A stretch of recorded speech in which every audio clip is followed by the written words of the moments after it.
Greetings, dear ones. I'm KRYON of Magnetic Service. Üdvözöllek benneteket, kedveseim! KRYON vagyok a mágneses szolgálattól. KRYON vom magnetischen Dienst.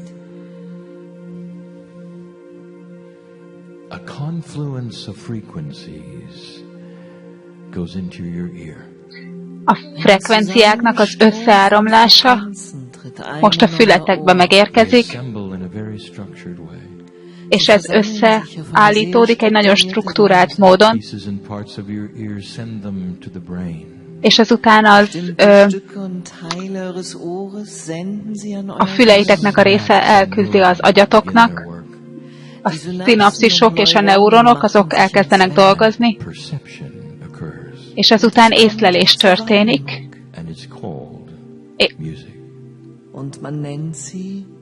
és ezt úgy hívják, hogy zene.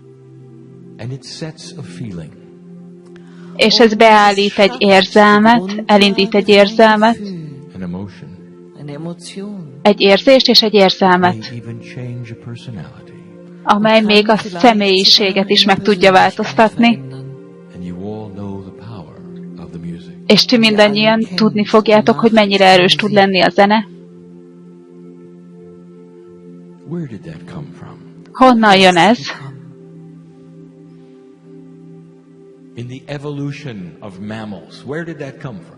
Az emlősök evolúciójában honnan jön ez?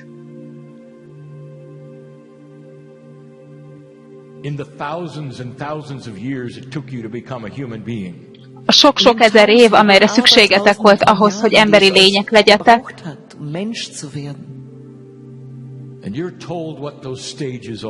és nektek elmondták, hogy mik ezek a stádiumok.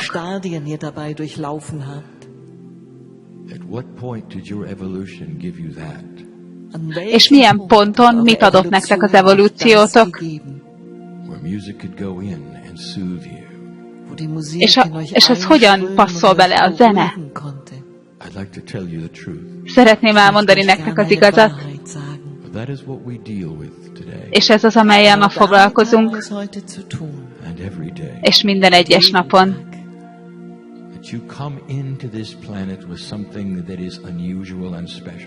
Hogy erre a bolygóra úgy jöttetek, hogy valami különleges és valami speciális dologgal érkeztetek ide.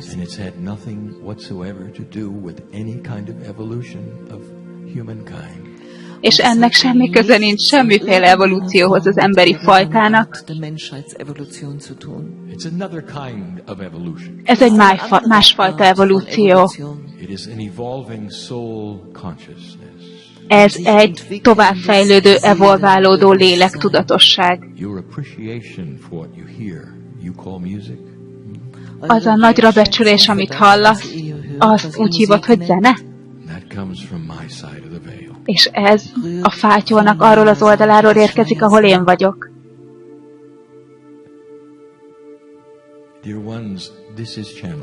Kedveseim, ez csatornázás.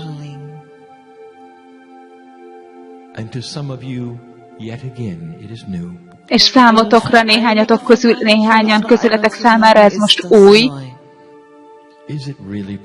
Ez tényleg lehetséges?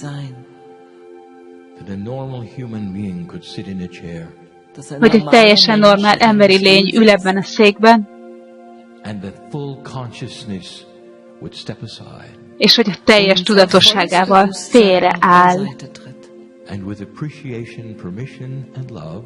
És nagyra becsüléssel, engedéllyel és szeretettel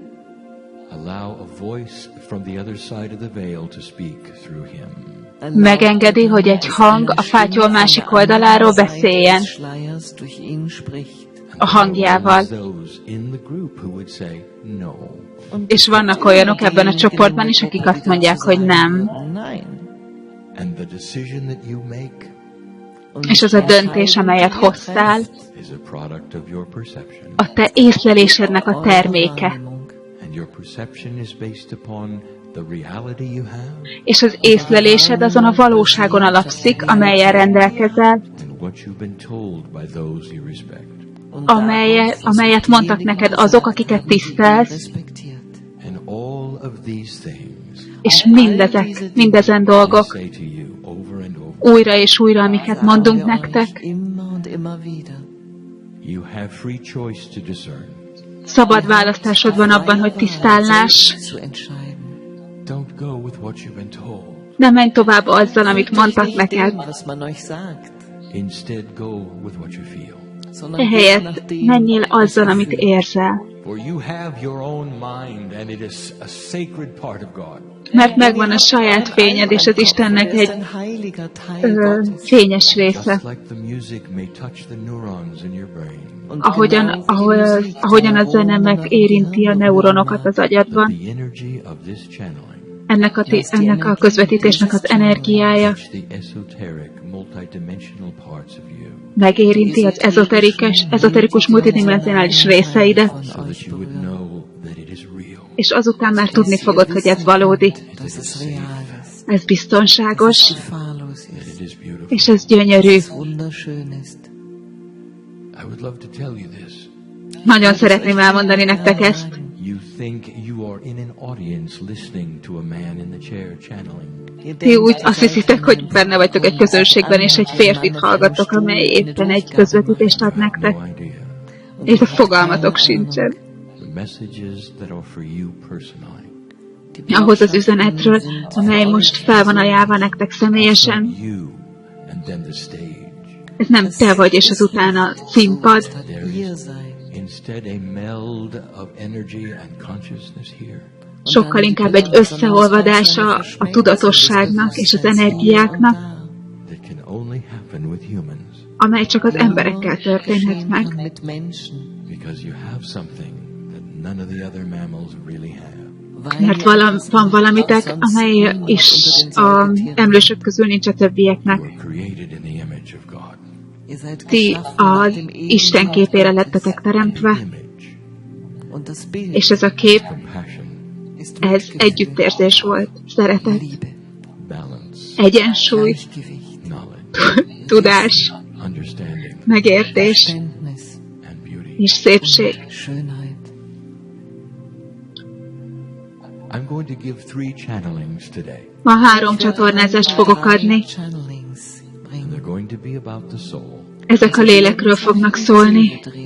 I'm going to call this one the essence of the soul. Úgy fogom ezt hívni, hogy a lélek eszenciája. The next one I'm going to call the journey of the soul. A következőt így fogom hívni, hogy a lélek utazása. And the final one today will become És az utolsó ezen a napon, the attitude of the soul. ez a léleknek a hozzáállása. These are not lengthy channelings. Ezek nem lesznek hosszú csatornázások, I want each one to paint a picture. de mindegyik festeni fogja a képet. I want you to get into a place where you can see what I'm talking about. El szeretnétek jutni arra a helyre, ahol látjátok azt, amiről én See it beszélek. with your mind. Látni fogjátok az elmétekkel, Because everything I'm going to say from now on, mert minden, amit mondani fogok mostantól kezdve, you personally have experienced. te személyesen már megtapasztaltad. How can I tell you this? Hogy tudom nektek ezt elmondani? In the vastness of what you would say nothing. Annak a nagyságában, amelyet te úgy hívnál, hogy a semmi, There has always existed God. Isten mindig létezett. That which you call the divine. Az, amelyet te úgy hívsz, hogy az isteni, That's what you have described as the creator of everything. az, amelyet úgy hívtál, hogy mindennek a teremtője, Has an essence that you cannot see or understand or really know. van egy eszenciája, amelyet nem érezhetsz, nem érthetsz meg, és nem igazándiból tudhatsz. It represents what I will call full physics. Ez jelképezi azt, amelyet én úgy hívok, hogy teljes fizika. Everything that is possible is there. Minden, amely lehetséges, ott van, And here you sit in partial physics. és ti most itt ültök egy ilyen részleteiben a fizikának. You know and feel a fraction of what is real. Egy frakcióját, egy töredékét értitek, és látjátok annak, amely a valóság, ami valódi. Like a fish in a large aquarium. Mint egy hal egy nagy akváriumban. You sense that there's something on the other side of the glass. Érzékelitek, hogy van valami az üveg másik oldalán, de a ti világotok teljes. And your reality is comfortable. A valóságotok kényelmes. Dear ones, let me ask you a question. Kedveseim, hadd kérdezzek meg tőletek egy kérdést. Why is it the majority of humanity believes in the afterlife? Miért van az, hogy az emberiség nagy része hisz a halál utáni életben? Because there's something inside you Mert van valami bennetek, that knows that there's something beyond the glass of the aquarium. mert tudjátok, hogy van valami. Van egy részetek, amely tudja, hogy az akváriumon kívül is van valami. Néha ez elég közel kerül hozzátok, Sometimes you feel it. néha érzitek. What if I told you it was enormous? Mi van, hogyha azt mondom nektek, hogy ez hatalmas, You were very, very familiar with it. és ti nektek ez nagyon-nagyon ismerős. You speak about the veil. Ti a fátyolról beszéltek. It is a barrier of reality. Ez a valóságnak a korlátja. It keeps you from knowing who you really are. Eltávolít téged, visszatart téged attól, hogy tudjad, ki vagy te valójában. But who you really are, I'm going to describe. Az, hogy ki vagy te valójában, ezt te fogom írni. There's a vastness of nothing. Itt van egy hatalmassága a semminek. And the only thing you could say is there is love. Az egyetlen dolog, amit beszélhetsz erről, az a szeretet. Love that you can feel as a human. De ez nem olyan szeretet, amelyet érezhetsz, mint egy ember. You can only have a piece of it. Csak egy darabkája lehet a tiéd. The greatest love you've ever felt for anything on this planet. A legnagyobb szeretet, amit valaha éreztél. Is like a tincture, a remedy. Bármi iránt a földön, az csak egy ilyen tinktúra, egy ilyen kis... Ez nagyon picike, Compared to what really is there. összehasonlítva azzal, hogy mi van valójában. Before universes existed, there was God. Mielőtt még semmi nem létezett, volt Isten. Before anything existed, there was God. Mielőtt bármi létezett volna, volt Isten. And the human mind is so linear. És az emberi elme annyira lineáris. You will say, and what was before that? Azt fogod kérdezni, és mi volt előtte? And what was before that? És mi volt azelőtt? Let me make it really confusing. És most hadd tegyem ezt még összezavaróbbá. All reality is a circle. Minden egyes valóság egy kör. And let me ask you, where is the beginning and where is the end? Hadd kérdezzem meg tőled, hol van a kezdete és hol van a vége. In your linear world, you must find an origin. Ebben a lineáris világotokban találnatok kell egy eredetet, But in the sacred world, de a szent világban there is none. nincsen. Can you stretch your mind for a moment? Ki tudjátok nyújtani az elméteket egy pillanatra? Can you think about something? Tudsz gondolni most valamire? There is no beginning. Nincs kezdet, There is no end. és nincs vége. Always was. Mindig volt, Always will be. és mindig lesz The circle. a kör. There is a vast emptiness Itt van egy hatalmas üresség, that is really filled with love. és ez valóban szeretettel van teli, You might feltöltve. say it is a singularity. És nem elképzelhető, hogy azt mondod, hogy ez egy szingularitás. In physics, that's something that is actually impossible. A fizikában ez egy olyan dolog, ami igazándiból lehetetlen, But it is possible with God. de ez lehetséges Istennel. It is something that has a pinpoint reality, and yet it is everywhere. Ez egy olyan dolog, aminek van egy ilyen pinpontos valósága, és ez mindenhol ott van. It can be with a blade of grass Ez ott van minden egyes fűszálban, and with the galaxy. és a galaxisban is ugyanakkor. Nincsen mérete, és nincsen helye, hogy hol legyen. Ez csak egyszerűen van. És hogyha meg kéne címkézned, akkor úgy hívnád, hogy ez teremtő erő. És akkor lennének univerzumok, és különböző fajtájú fizikák, lennének galaxisok, bolygók, és ott lennél te.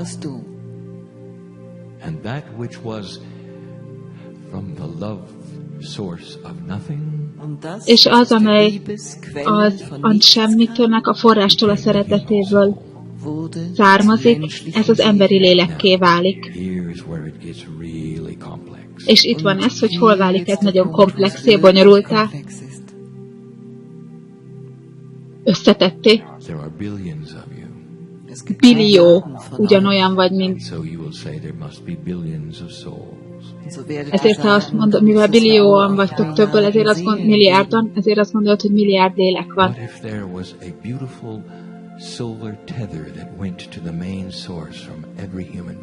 De mi van akkor, hogyha van egy gyönyörű ilyen energia áramlás, amely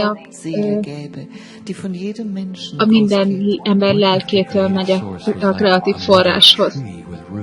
Mi van akkor, ha az isteni forrás az igazándiból olyan, mint egy anyafa, sok ággal, gyökérrel, és több milliárd gyökér, azok a ti lelkeitek. Hadd kérdezzem meg tőletek, mennyi lélek van ekkor? Ők egyéniek, ugyanakkor ők a fa,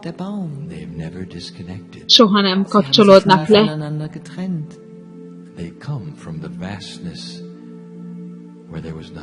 Annak a nagyságából, hatalmasságából jönnek, ahol semmi sincs. Mindig voltak és mindig lesznek. És minden egyes emberi lényben ott van Isten, mindennyiótokban. Elbújik. És ti keresitek, nem? Van valami az üveg mögött, nem? Az egész emberiség tudja. És ti magatokkal hoztok olyan dolgokat, amelyek bizonyítják. Maga a keresés, az isteniségnek a keresése, ez igazándiból a fának a keresése. Az üveg másik oldalán. És a zene.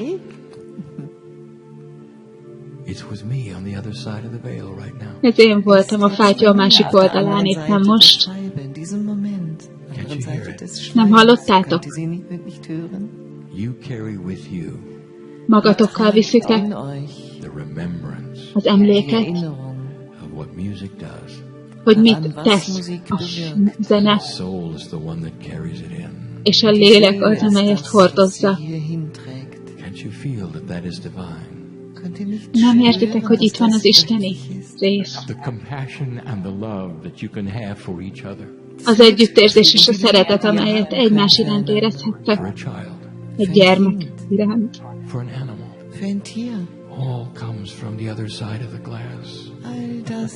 Egy állat iránt. Ez mind az üveg másik oldaláról jön. És ez nem egy olyan dolog, amely az evolúciónak a kémiájával érkezett. Ez gyönyörű, amivel rendelkeztek. És aztán ott ültök a 3 dimenzióban.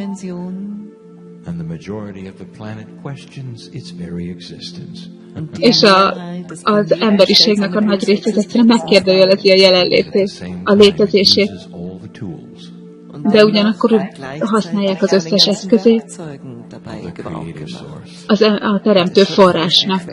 This is soul existence. Ez a léleknek a létezése. Something is there. Van valami ott, It's huge. ez hatalmas, And yet it can fit in one molecule of DNA. és még akkor is belefér egy darab DNS molekulába. Energies are that way.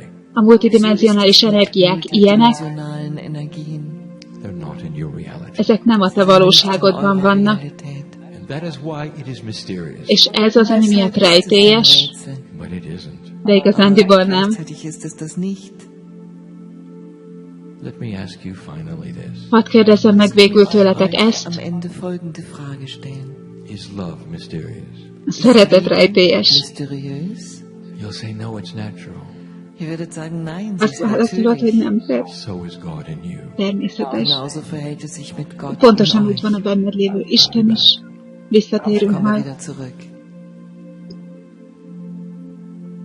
And so it is. És ez így van.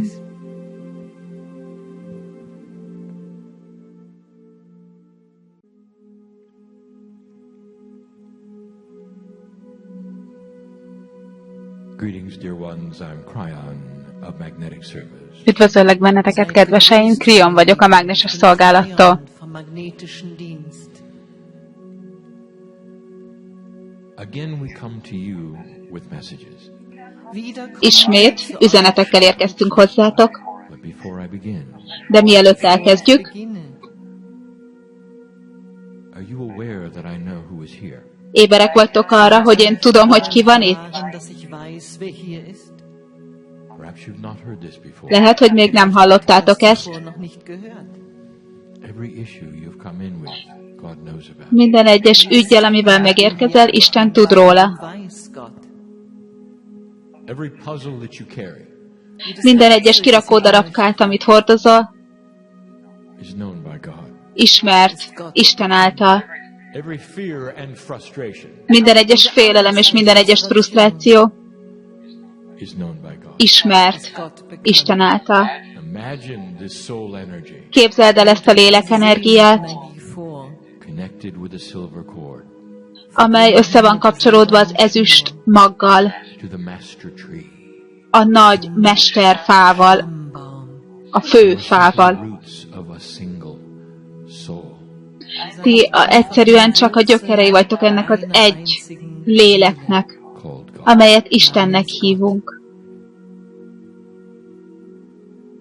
I want to take you back. Szeretnélek visszavinni benneteket, I want to take you back in time szeretnélek visszavinni benneteket az időben, in a very linear way for you. egy számotokra egy nagyon lineáris módon.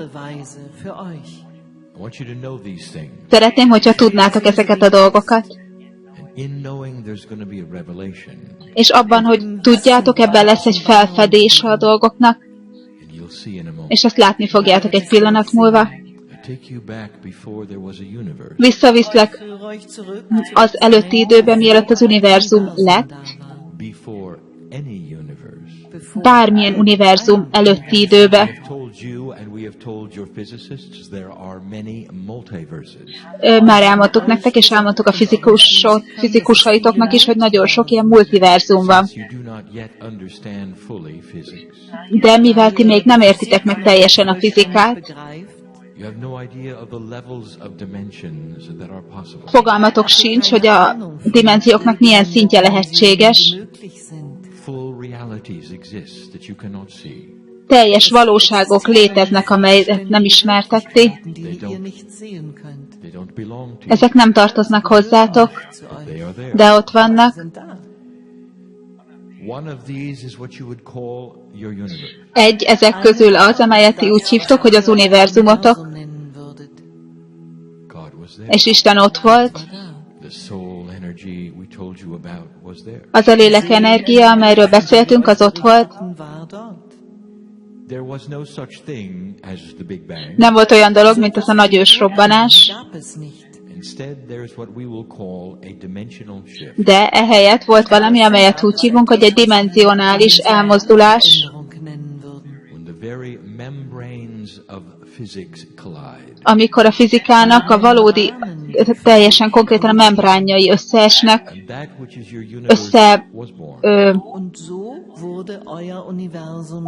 ütköznek, és ez az, amikor az univerzumotok megszületett. Azt mondták nektek, hogy minden a semmiből jött létre. Minden a mindenből jött létre. Nem volt teremtés a semmiből.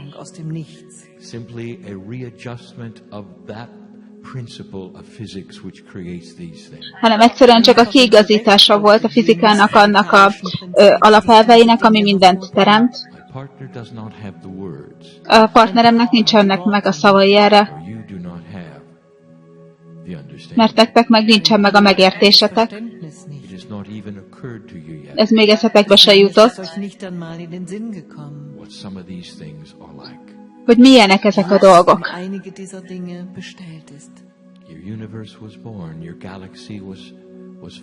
Az univerzumotok megszületett, a galaxisotok formát öltött. Itt van az, amit szeretném, hogyha tudnátok. Ami alatt az univerzumotok formát öltött, más univerzumok ott voltak, más galaxisok ott voltak,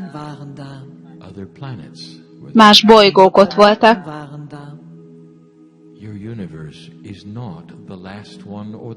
A ti univerzumotok nem az utolsó vagy az első. Ez az egy a sok közül. Az a lélek energia, amely a teremtő,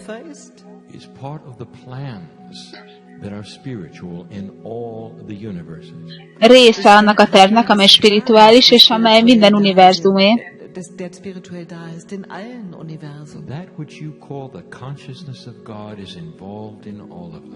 Az, amit ti úgy ismertek, hogy Isten tudatossága, az ott van mindegyikben. Az, amelyet úgy hívtak, hogy a lélek, ez része valaminek, ami elképesztően nagy, és az már ott volt akkor is, mielőtt a ti univerzumotok megalakult, formát öltött. Gondolkodjatok egy pillanatra, öreg lelkek. Ha te része vagy a teremtő forrásnak, te ott voltál.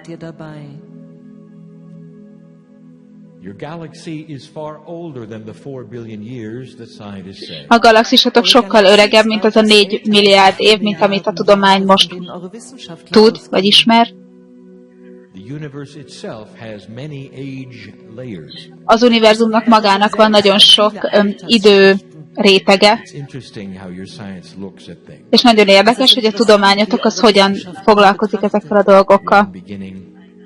Egy kezdet. Minden öregszik ugyanúgy. Minden egyes sebesség ugyanaz volt, minden szabály ugyanaz volt. De csak azért, mert ti itt azt látjátok, hogy ugyanaz. Olyan sok különbség van, amelyet még nem láttatok. Ha az idő relatív,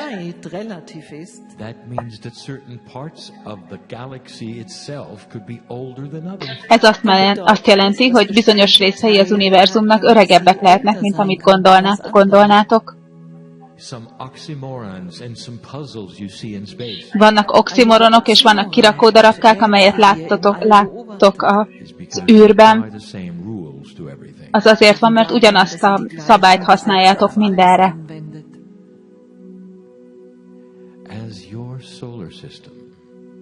Ahogyan a naprendszeretek szó szerint egy gyermek volt, ez a galaxis már akkor 1 milliárd éves volt. És más bolygók is ott voltak. Mi van akkor, hogyha elmondom nektek, hogy egy nap, amikor már felfedezitek az életet, még a mikrobiológiai szinten is,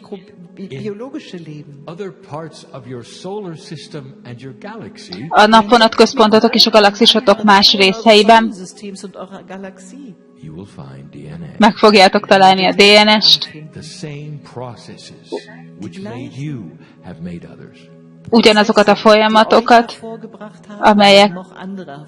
amely létrehozott benneteket. Miért vagytok ti annyira egyediek? Nem lehetséges az, hogy ugyanaz a fizika, amely megteremtett titeket, megteremtett másokat is?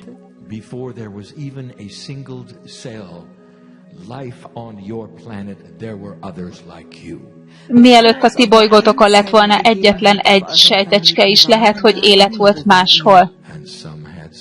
És néhányan ezek közül benn volt lélek.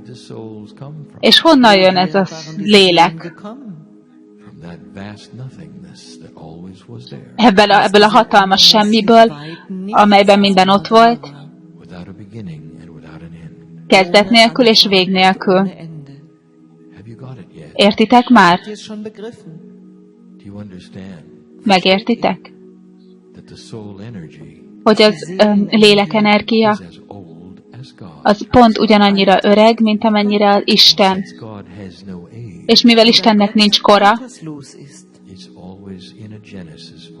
ezért ő mindig egy teremtés, egy megszületési állapotformában van. Nincs kezdet, és nincs vég. Része a lelketeknek létezett, mielőtt a Föld megszületett volna, és ti ott voltatok. Az egyik dolog elvezetett a másikhoz. Voltak bolygók, amik keresztül mentek azon, amin ti most éppen keresztül mentek. Azelőtt, mielőtt Föld lett volna.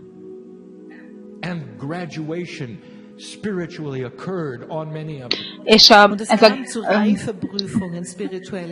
az iskolának az elvégzése az megtörtént nagyon sokban.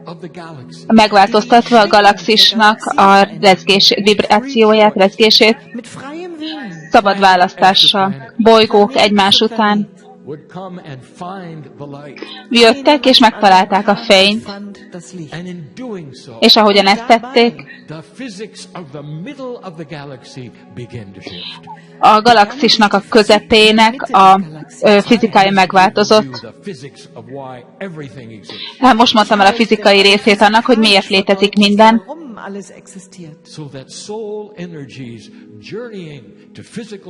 És ezért a lélekenergia elutazik a fizikai testekbe.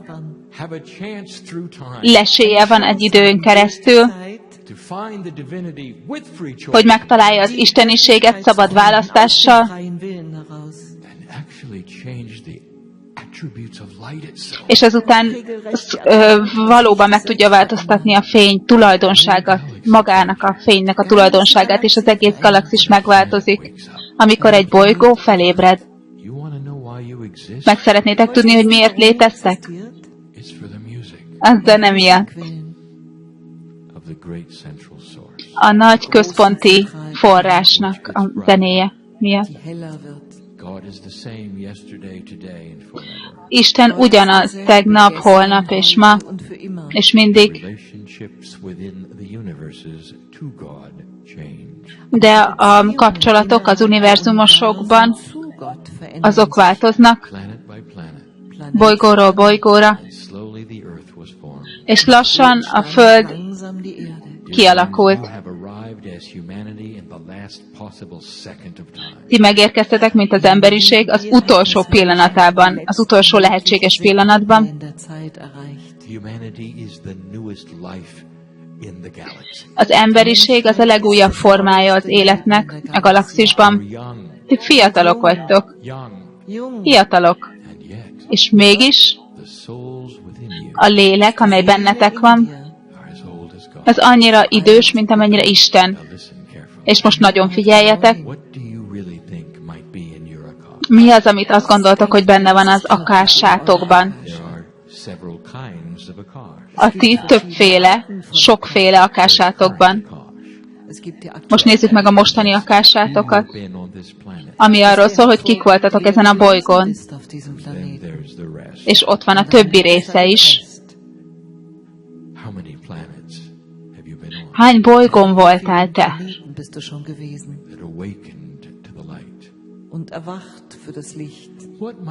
Amely felébredt a fényre. Mi az,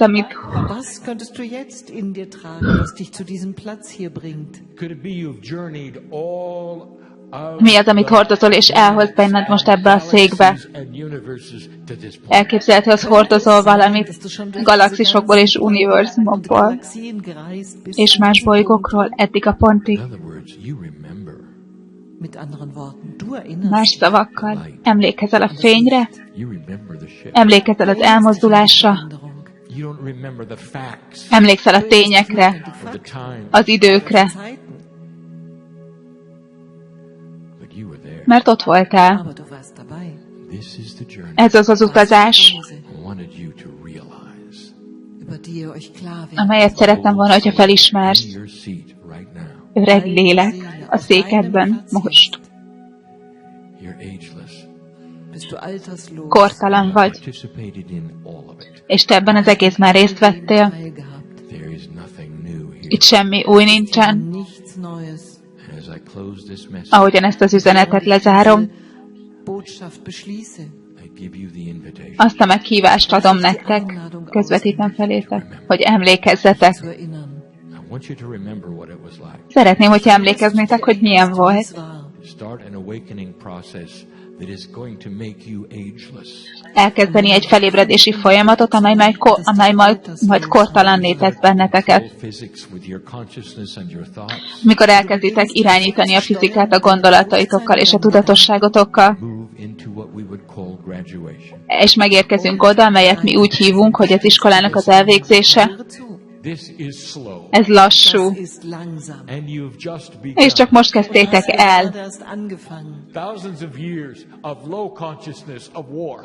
Több ezer éves alacsony tudatosság és háború elég volt. A napi egyenlőség összehangolódott,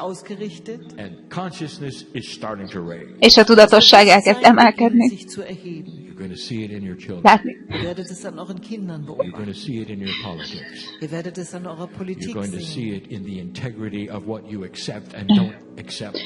Látni fogjátok a gyermekeitekben, a politikátokban, abban, hogy mi az a dolog, abban annak az integritásában, mi az, amit elfogadtok, és mi az, amit nem fogadtok el az üzleti életben.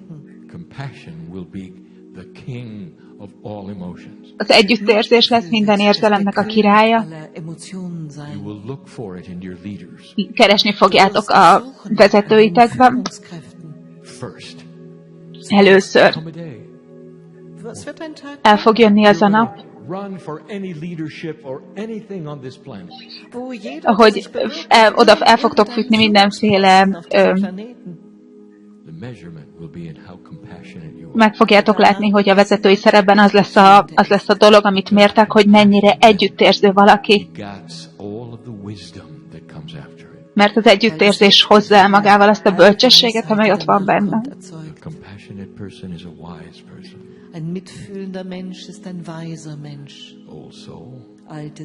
Az együttérző ember, bölcsember, öreg lélek, te ott voltál, és ezt mind tudod. Ez az utazásod? Még jön. Elég mostanra. És ez így van.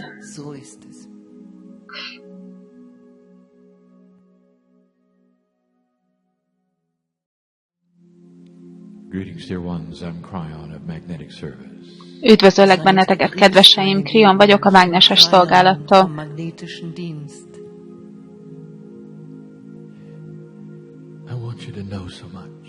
Azt szeretném, hogy olyan sok mindent tudjatok.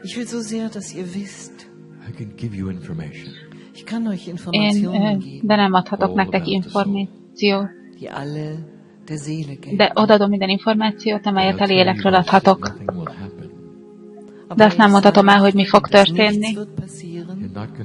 mert nem fogjátok elhinni, csak akkor, hogyha nyitottak vagytok rá. Ezek csak szavak? Vagy elképzelhető, hogy van itt egy harmadik nyelv is, amely nyomást gyakorol rád, amely folyamatosan azt mondja neked, hogy figyelj, figyelj, figyelj. Mi van akkor, hogyha ez az egész az annyira igaz?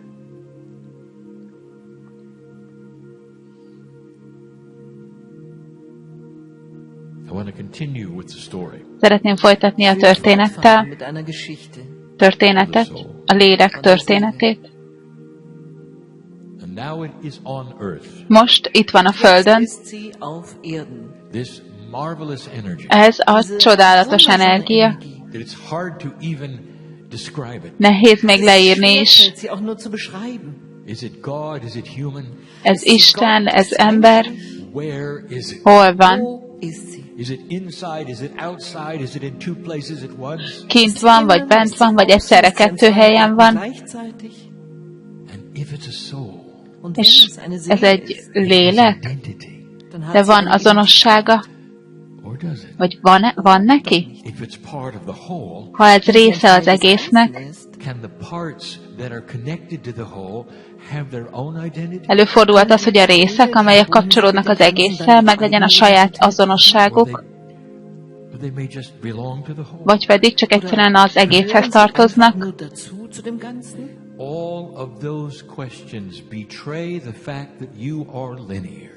Ez minden egyes kérdés igazándiból elárulja azt, hogy ti lineárisok vagytok. Mindent tudni akartok róla, nem? Hol van? Mit gondol? Miről szól ez az egész?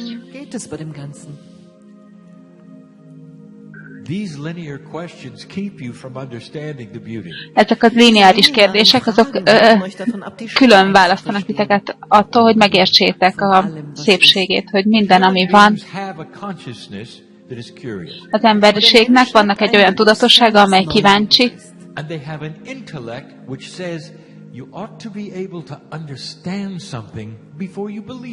és van egy intellektus, ami azt mondja, hogy fontos, hogy először megértsél mindent, mielőtt hihetsz benne.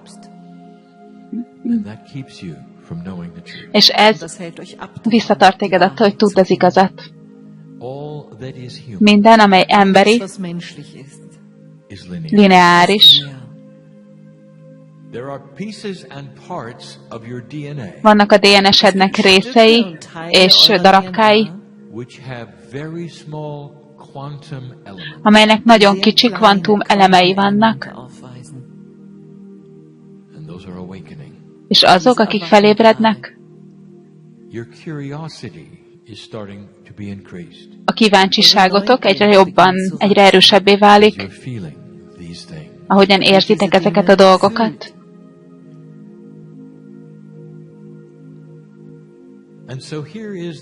Tehát itt van a Föld.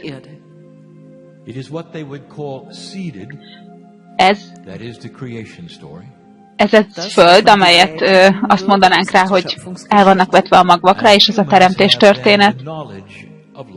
És azután ott vannak az emberek, akiknek van tudása a fényről és a sötétről. Ez az, ahol a lélek valóban megérkezik az emberbe.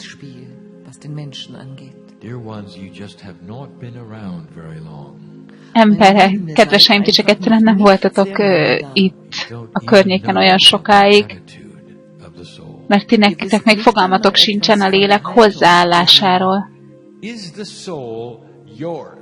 Lélek a tiétek? Teljes mértékben? 100%-osan.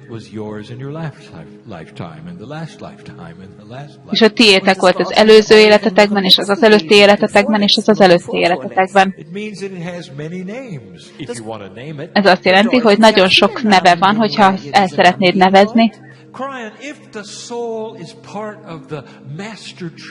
KRYON, de hogyha a lélek része ennek a nagy mesterfának, lehetséges az, hogy akkor az én lelkem valahogyan kapcsolódik más lelkéhez. Ó, micsoda fantasztikus, milyen ügyesek, olyan okosak vagytok. Minden össze van kapcsolódva, de nem egy lineáris módon.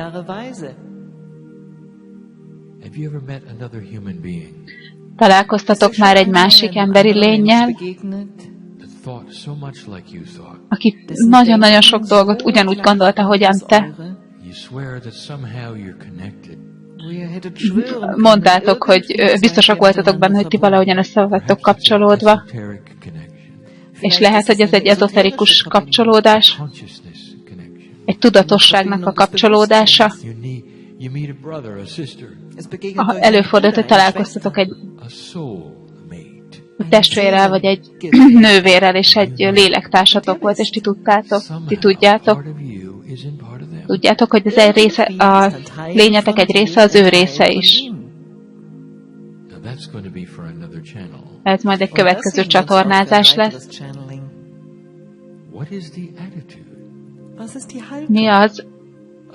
Mi a hozzáállása a léleknek? Szeretnétek ehhez a gyönyörű lélekhez, amelyet így hívtok, tulajdonságokat rendelni. Hogyha ez egy része az Istennek, amely a ti részetek is, mi a célja ennek? És hogyha van célja, hogyan beszélhettek hozzá? Ez te vagy ez nem te vagy?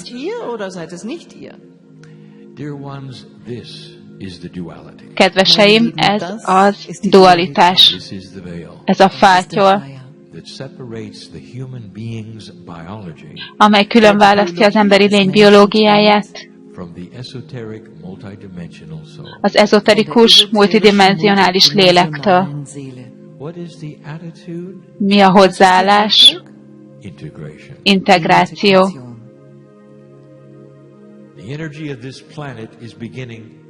Ennek a bolygónak az energiája elkezd elmozdulni. Egyre több ember felébred az igaz dolgokra.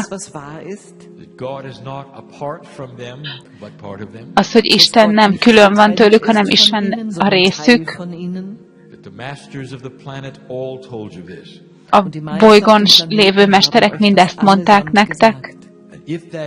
De hogyha ez így van,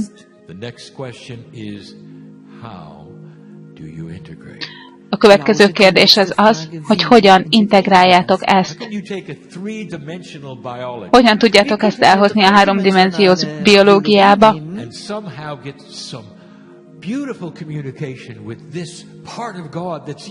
és valahogyan megalkotok egy olyan gyönyörű formáját a kommunikációnak Istennel, amely a részetek. Érzitek ezt? Vagy pedig ez mégis még mindig csak valami ezoterikus dolog, amely valahol ott lebeg? Hol van a lélek? Kedveseim, minden egyes esetben,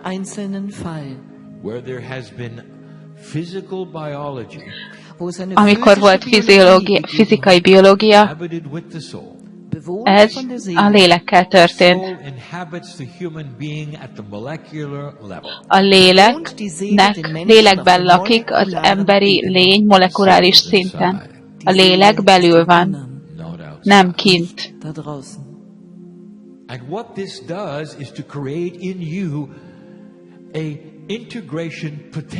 És amelyet ez csinál, az az, hogy benned teremt egy integrációs potenciált, lehetőséget.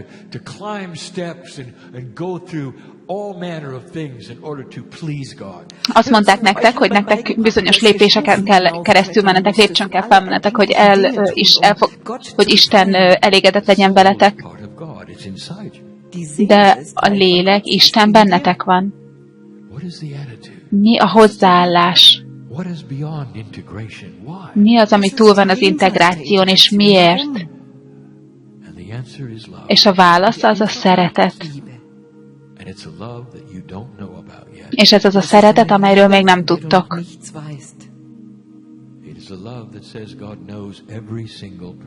Ez az a szeretet, amely azt mondja, hogy Isten ismer minden egyes embert,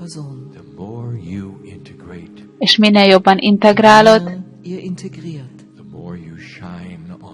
annál jobban ragyogsz ezen a bolygón, minél jobban látjuk az arcodat, annál jobban érzed a célt, a szeretetet magad felé. Eljön majd a pillanat az, amikor eldobsz mindent, ami emberi. Az intellektusok, a kérdések, az érzelmek, mert ez az egész integrálódni fog.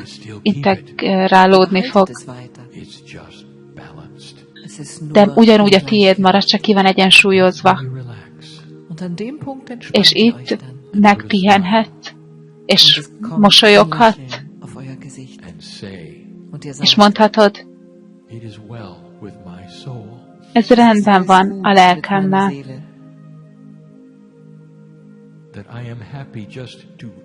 Én boldog vagyok egyszerűen csak azért, mert létezem. Nem kell tudnom, hogy miért. És akkor az emlékek előjönnek. Tudod, hogy ősi vagy.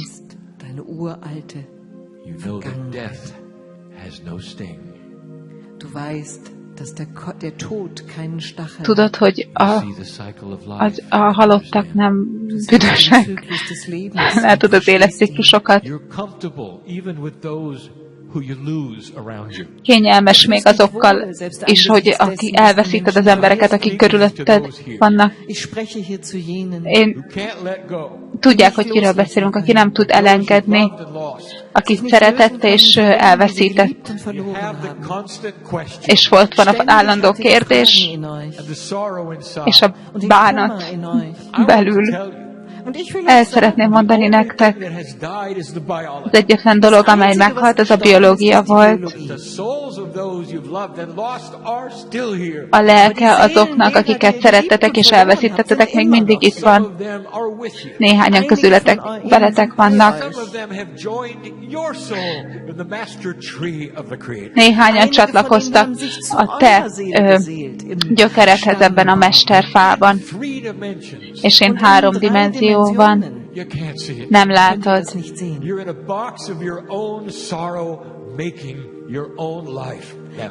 És mert benne vagy a saját bánatodnak a dobozában, amelyet te teremtettél, és amely ilyenné tette az életedet. Miért félsz ennyire az igazságtól? Ugyanazt a dolgot csinálod. Gyakorold azt, mondd el azoknak, akik körülötted vannak, hogy ünnepeljenek, amikor te elmész. Van időd. Mutasd meg, hogy ez hogyan működik. És amikor a te időd elérkezik, eure Kinder vor Freude mit geschwellter Brust herumlaufen. És a gyerekeid majd besóhajtanak, és azt mondják, was für eine Wahrheit das ist. Hiányozni fogsz, de nem veszítünk el. Tudjuk, hogy nem mentél el. Ez a léleknek az hozzáállása. Öröm, szeretet, bizalom, látni a nagyobb képet. Meg tudod tenni ezt? Van néhány emberi lény ezen a bolygón, akik valóban látták Istent. Valami nagyon ősiek, ősi emberek. Néhány szentirat beszélt erről, és amikor érezték a teremtő forrásnak az energiáját,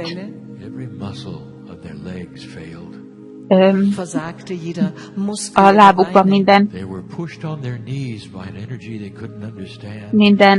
izom egyszerűen elgyengült, és egy olyan energia által a térdre estek, és könnyek csorogtak le az arcukon. és az arcukat és az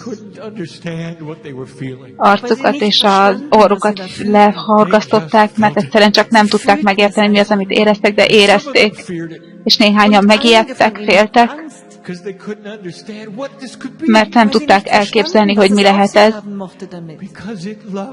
mert hogy ez annyira szerető dolog volt, és ez szerette őket. Ez nem az volt, amit mondtak nekik, ez nem volt az, amire vártak.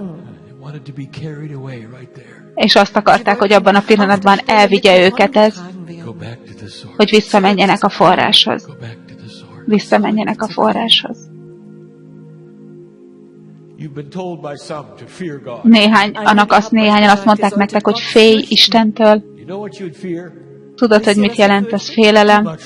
Túl sok szeretet. Egyszerűen csak nem tudod kezelni. Kérdezd meg azokat, akik letérdeltek, és az arcukat a földre tették. Mert egyszerűen csak nem tudták befogadni. Ez a hozzáállás. Ez össze van kapcsolva a teremtő forrással, a kreatív forrással. A te eszenciád össze van kapcsolva a teremtő forrással, a kreatív forrással, és neked szabad választásod van, hogy ezt látod, vagy nem látod. Most ebben a pillanatban is. Igaz, vagy nem igaz?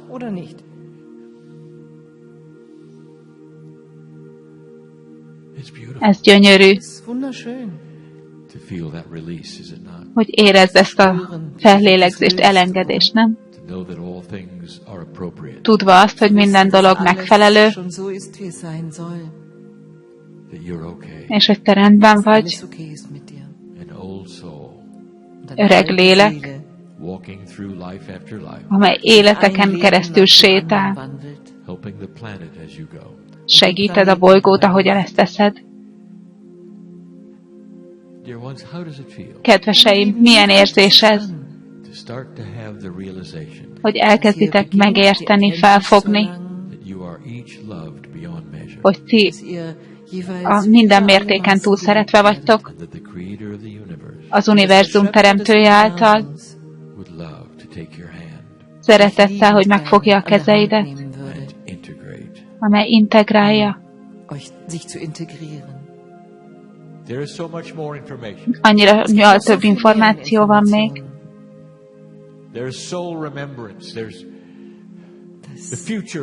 Annyira sok emlékezés van a léleknek a jövője. Ott vannak a hozzáállás, a tulajdonságok, hogy hol van a lélek. Ezek mind multidimensionális információk, amiket nagyon nehéz megtanítani. De szeretnénk ezt most odaadni nektek. És meg fogjuk tenni. De most arra ez most elég, hogy tudjuk, hogy ez a túlterhelő hozzáállása a kreatív forrásnak, amelyet ti úgy ismertek, hogy Isten. Ez nem egy olyan dolog, amelyet ehhez nem kell imádkozni, ettől nem kell félni. Csak egyszerűen meg kell engedni, hogy szeressen téged. És integrálni a saját életedbe. Hogy megváltoztasd az öregedési mintádat. Hogy megengedje, hogy boldogságot érez, örömet érez. Vannak néhányan, akik azért jöttek ide, hogy gyógyulást kapjanak. Biztos tudjátok, hogy tudjuk, hogy kik vagytok. Azt gondoljátok, hogy ti láthatatlanok vagytok. Ez egy valódi üzenet most ma. Azt szeretném, hogyha itt állnál, és kérnéd azt a gyógyulást, amiért jöttél. Ez az integráció.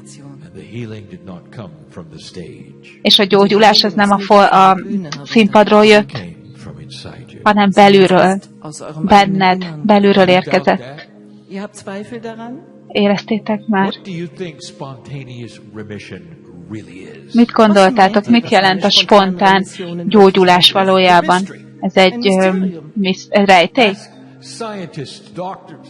Kérdezd meg a tudósokat, és kérdezd meg a doktorokat. Hogyan létezik az, hogy a test egyszer csak megtisztítja magát a betegségtől, spontán, egyik pillanatról a másikra, egyensúly, kémiailag, sejtszinten, ami volt, az egyszerűen eltűnik. Úgy tűnik, mint egy rejtély lenne. Üdvözöllek az integrációban. Ez a hozzáállás. A lelketek hozzáállása. Miért ne ti? Az idő, itt az idő. Egy szinkronicitás, amely elhozott most ide téged, hogy ezt halljátok. És szabad választásod van, hogy ne vedd figyelembe, hogy ne hallgass rá. De kisétálhatsz másképpen is, mint ahogyan jöttél. Ez KRYON üzenete. És ez mindig lesz. Ahogyan a Föld keresztül megy ezen az elmozduláson, a fénynek a szerszámai, az eszközei változnak, felveheted őket és használhatod őket. És kezd el az integrációs folyamatot. Holnap még egy kicsi történelmet fogok veletek megosztani. Ez egy precedens lesz arra, hogy mi az, amin keresztül mentek. Mi ezt már láttuk sok alkalommal. És ti is, öreg lélek.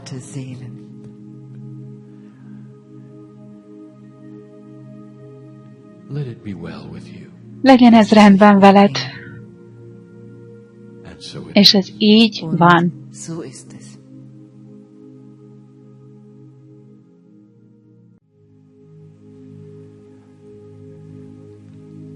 Greetings, dear ones. I'm KRYON of Magnetic Service. Üdvözöllek benneteket, kedveseim, KRYON vagyok a mágneses szolgálattól. Have you felt it yet? Éreztétek már? I want to talk about soul awareness. Szeretnék beszélni a lélek éberségről. After everything we've said. Miután mindazt, amit elmondtunk, have you felt it yet? Éreztétek már? Soul awareness is from the human to the soul. Az lélek éberség az embertől van a lélek felé. Whether there is a consciousness in you that allows you to be aware. Hogyha van benned egy olyan tudatosság, amely lehetővé teszi számodra, hogy éber legyél.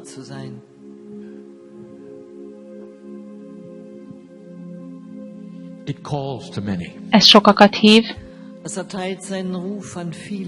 There's something that says there has to be more, I know it. Van valami benned, amely azt mondja, hogy itt többnek is kell lennie, és én ezt tudom. Some beautiful, peaceful thing that literally calls that it's there. Néhány gyönyörű, békés dolog, amely egyszerűen csak szó szerint azt mondja, hogy ott van.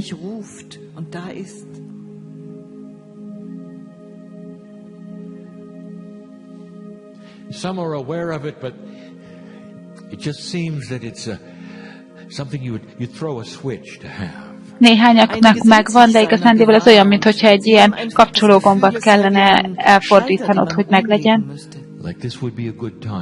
És ez most egy jó idő arra, hogy éber legyél.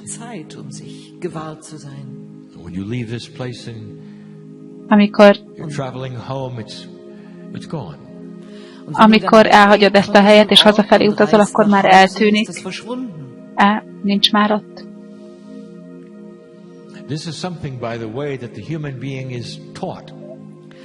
Egyébként ez egy olyan dolog, amit egy emberi lény tanult. Ez az az előítélet, amelyen rendelkeztek azért, mert úgy éltek, ahogy.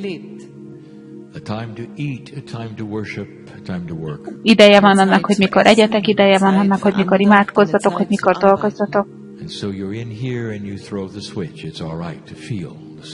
és ti itt vagytok, és ti felkapcsoljátok azt a kapcsolót, hogy rendben van az, hogy érezzétek a lelket itt. De van néhányan, akik már tudják, hogy az elképzelhető, hogy ez mindig legyen.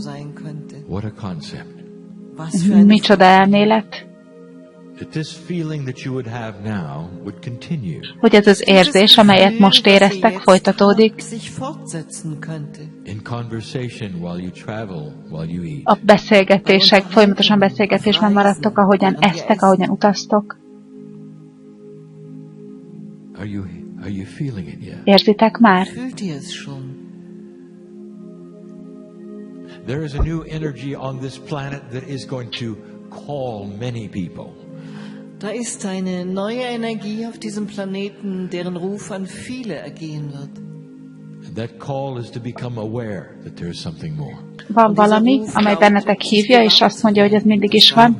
They may never find themselves in a room like this, listening to channeling. Amely szerint soha nem találnátok meg magatokat egy ilyen szobában, hogy egy közvetítést hallgattok.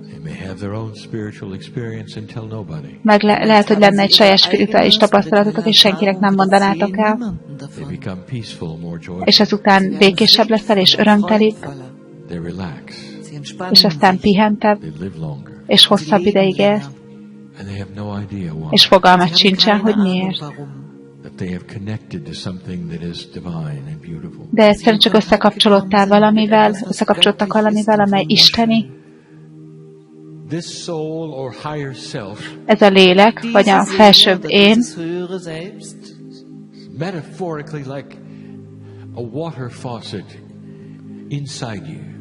metaforikusan ez olyan, mint egy ilyen vízesés, amely benned van. Ennek meg kell fordulnia. Ennek fel kell kapcsolódva lennie, ennek aktiválva lenni a szándékokkal, hogy megnyissátok ezt, mint egy csap. És ti tudjátok, hogy nyomás van mögötte, mint egy vízcsap. És azután, hogyha megteszitek, akkor elkezd áramolni bennetek, belétek folyik, és a szándékotokkal el kell mondanotok, ki kell fejeznetek, hogy ez az, amit szeretnétek. Ez nem az, amit tanítottak nektek.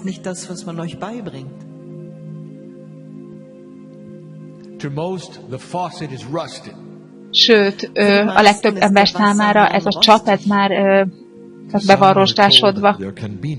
És néhányoknak azt tanították, hogy nem lehet benne egy ilyen kút, vagy egy semmi olyan dolog, amelyre éber lehet. Ez a szabad választás, kedveseim. De ebben az új energiában legfőképpen az öreg lelkek ezen a bolygón fogják felfedezni. Néhányan ezt a kútat, ezt a forrást csak egy picit fogják megnyitni, hogy megnézzék, hogy milyen. És aztán észreveszik, hogy ez jó.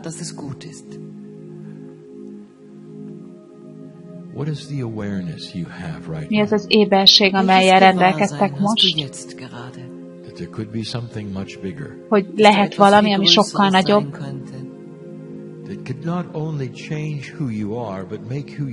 nem csak megváltoztathatja azt, aki vagy, hanem téged jobbá tehet.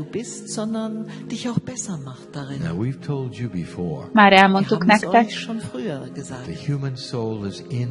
az emberi lélek az benned van. Ez a DNS-ben van. And that means you cannot separate that which is your health from your joy. És ez az, ami miatt nem tudod külön választani az egészségedet az örömöttől. Amikor elkezded kinyitni a csapot, akkor egyre éberebbé válsz arra, hogy mi van ott. Tested minden sejtje tudja azt, hogy mit tettél. you didn't think were possible regarding your own physical body start to happen. Olyan dolgok, amelyekre úgy gondoltál, hogy nem lehetségesek a fizikai testedre vonatkozóan, egyszer csak megtörténnek. Sok-sok olyan ügy, amelyek egész életedben foglalkoztál. Volt már olyan szokásod, amit szerettél volna letenni, megváltoztatni? Mert olyan sok éven keresztül csináltál dolgokat egy bizonyos módon, hogy azt mondtad, hogy ez lehetetlen.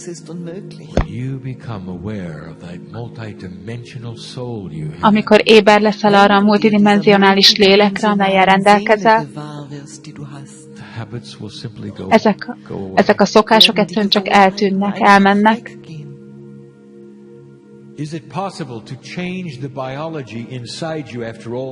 Elképzelhető, hogy megváltoztasd a biológiát, amely ott van benned ezek után, az évek után? A válasz igen. És igazándiból ennek nem kell annyira rejtélyesnek lennie. A DNS-ed úgy tervezte a testedet, hogy képes legyen megújulásra, megfiatalodásra. És ahogyan elkezded megnyitni ezt a csapot, az az isteni energia, amely elkezd keresztül áramolni egészen a sejtszintig, elkezd hatást gyakorolni a megfiatalodási folyamatnak a hatékonyságára. Kedveseim, ez nem egy ezoterikus felfedezés. Ez egy egész testi felfedezés, felismerés. Mennyire vagytok éberek?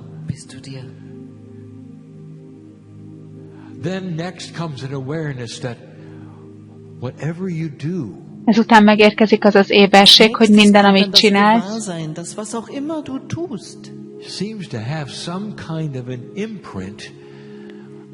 úgy tűnik, mintha valamilyen lenyomatot képezne körülötted.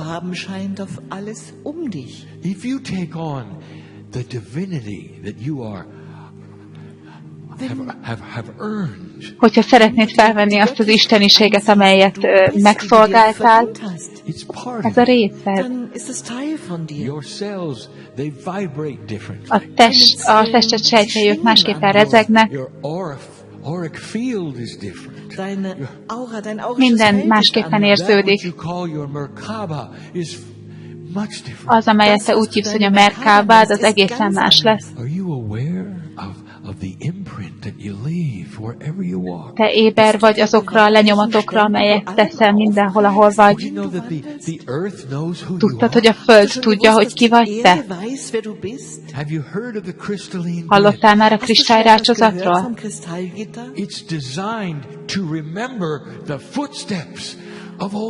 Ezt úgy tervezték, hogy emlékezzen az öreg lelkeknek a lábnyomaira. Hadd mondjam ezt még tisztábban, még világosabban. Ahol te az isteni módodon sétálsz, megváltoztatja a bolygót. Tudtad ezt?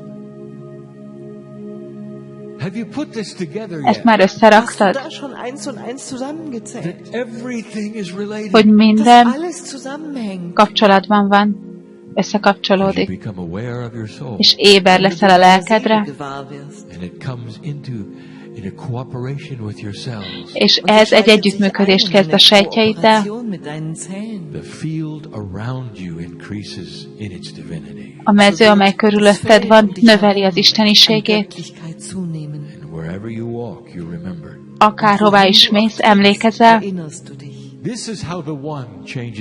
És ez az, ahogyan az egy megváltoztatja a sokat.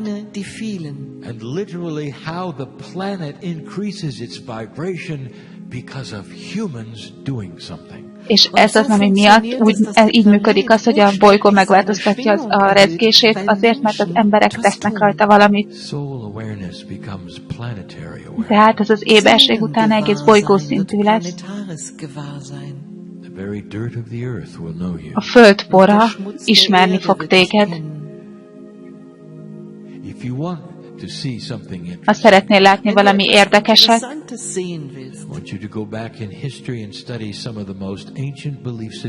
ha szeretnél visszamenni a történelembe és tanulmányozni azokat a legősibb hitrendszereket, amelyeket csak ismersz, az mind ugyanezt fogja mondani, amit most mondok neked, hogy te része vagy a természetnek, és a természet a részed. Te befolyásolod azt, és az befolyásol téged.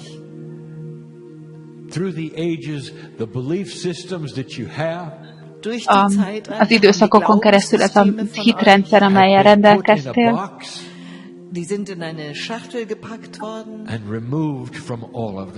bele lett téve ebbe a dobozba, és most ettől az egész ki lett véve onnan. Tudtad? Ja, beletették téged egy dobozba. Tehát az éberség tulajdonképpen egy újra kapcsolódás. Mi most újra összekapcsoljuk azt, amely az egész életedben nem volt kapcsolódott. Az állatok, a fák, a föld pora, az óceán, a ég. Még a fák is tudják, hogy ki vagy te. Tudtad ezt? Ahogyan te összekapcsolódsz a lelkeddel, és egy éberséged lesz arra vonatkozóan, hogy mi van ott, és akkor te olyan, mintha megnyitnád a csapot, a dolgok újra elkezdenek összekapcsolódni. Az ok, ami miatt annyira sok béke elérhető számodra, ez emiatt az újrakapcsolódás miatt van. Mert ez az újrakapcsolódás oda tesz téged, ahova te valóban tartozol.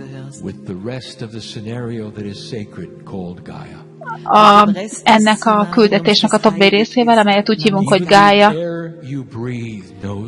Mert az a levegő, amelyet belélegzel, ismer téged. És a tudatosság, amelyen rendelkezel, elkezd elmozdulni.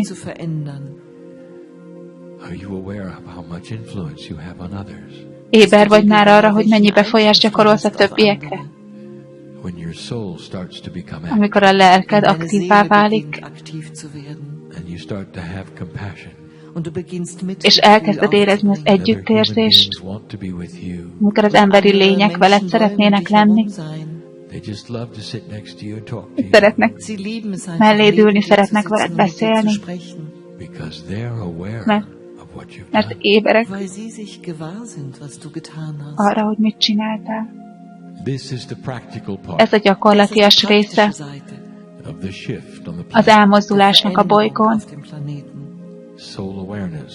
Lélek, éberség, a tiéd, öreg lélek.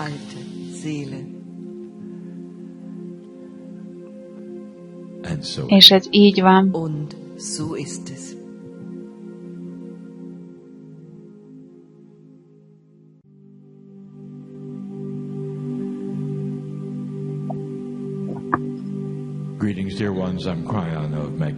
Üdvözöllek benneteket, kedveseim! KRYON vagyok a mágneses szolgálattól.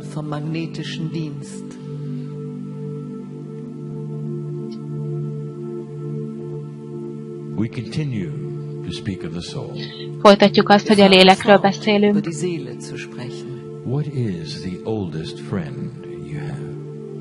Mi a legrégibb barátod, amelyen rendelkezik, aki a tiéd? Gondoltál már erre?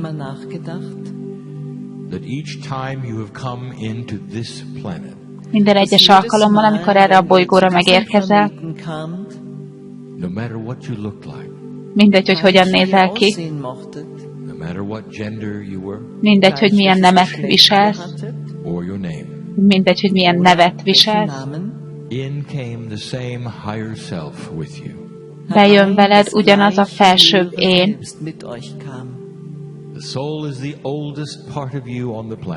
A lélek a legrégibb részed ezen a bolygón. Ez a legjobb barátod.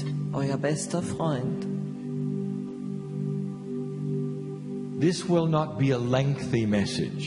Ez nem lesz egy hosszadalmas üzenet, For it's too complex. mert hogy ez túl komplex, összetett. To present a paradigm to you. Egy paradigmát szeretnénk bemutatni nektek.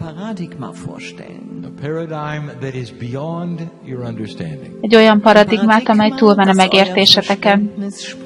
But beautiful beyond belief. De minden meggyőződésen túl gyönyörű.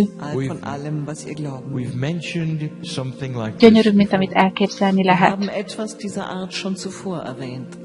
És we need to say it again. ezt újra el kell mondanunk. We're going to talk about something so Már beszéltünk róla. complex. Valami olyan dologról fogok beszélni, ami annyira összetett, You won't want to hear it. hogy nem akarjátok And hallani. yet so elegant it is the basis of spirituality. De mégis annyira elegáns, hogy ennek a spiritualitásnak az alapja. I'm not even going to give you the name yet.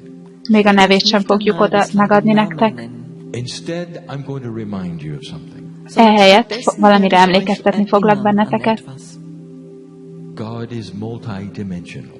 Isten multidimensionális, You live in a single-digit dimensional reality. de ti egy egyszámjegyű, dimenzionális valóságban éltek.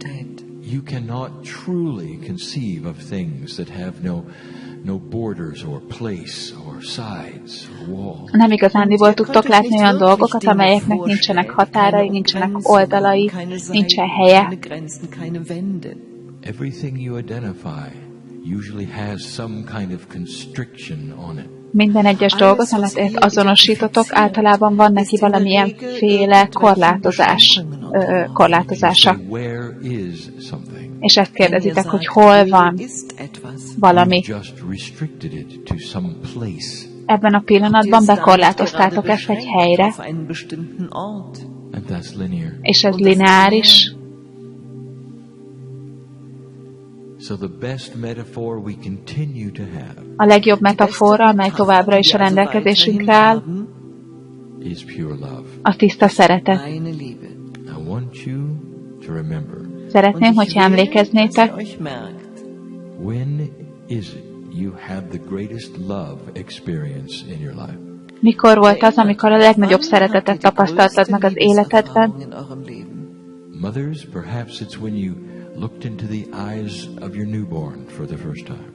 Anyák számára ez lehet, hogy akkor volt, amikor az megszületett gyermeketek szemében néztetek az első alkalommal. Mások számára lehet, hogy a partneretek I szemében. want you to feel this for a moment. Szeretném, hogyha éreznétek ezt egy pillanatig, And then I want you to start asking linear questions. és szeretném, hogyha utána ilyen lineáris kérdéseket tennétek fel. Where is the love? Hol van a szeretet?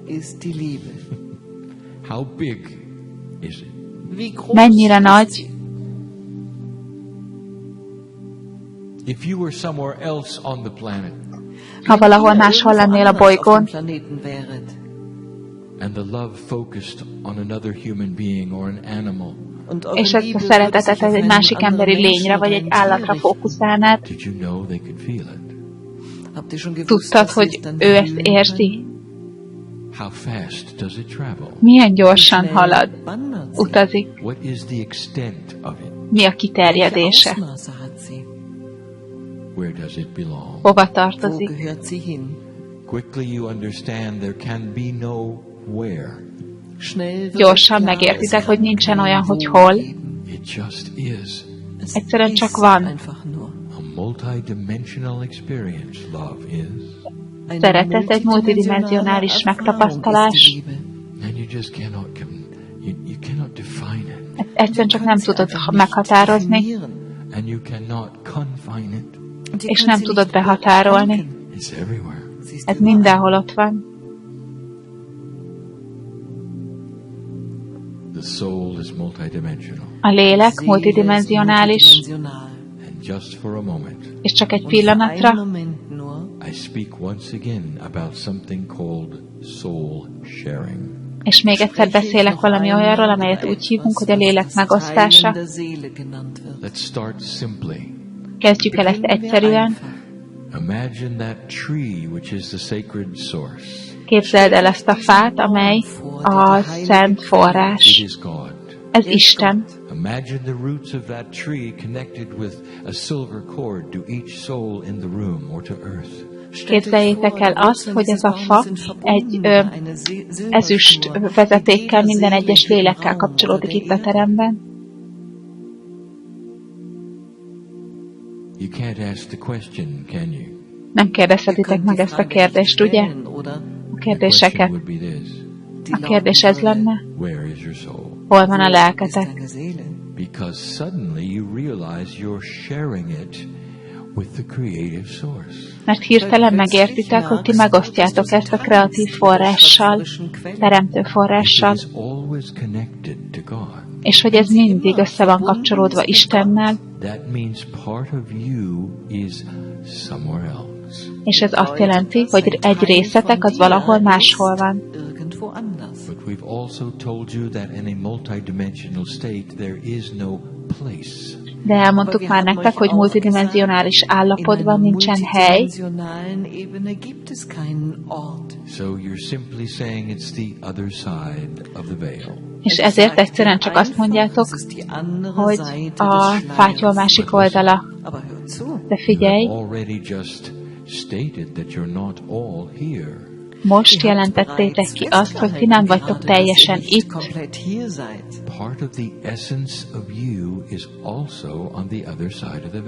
A saját eszenciátoknak az egyik része az is a fátyol másik oldalán van. Ennek így kell lennie. Amikor összekapcsolódsz a felsőbb énnel, ez az, amit érzel.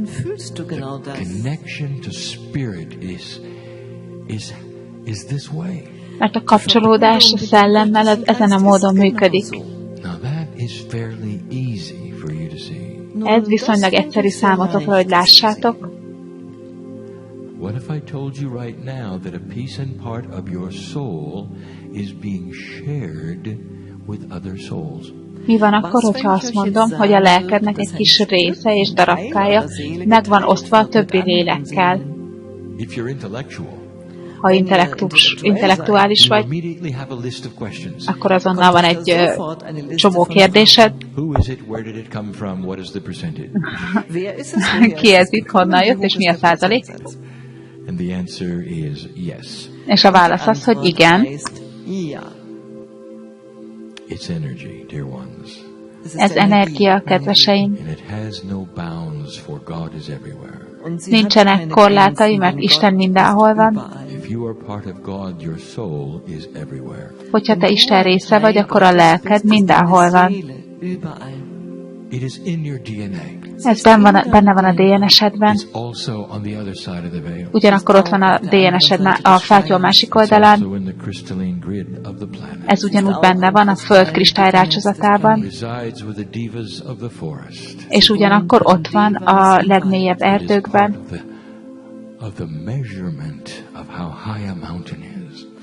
És benne van abban a részben is, hogy hogyan méritek, hogy mennyire magas egy hegy. Van egy rendszer itt. Figyelj rám. Amit most elmondok, az nincsen benne a könyveitekben, irataitokban. Néhányan ezt hallják, és azt mondják, hogy nem hiszem el. Ezt még soha nem lett leírva egyetlen egy szentiratban sem. De most újra elmondom.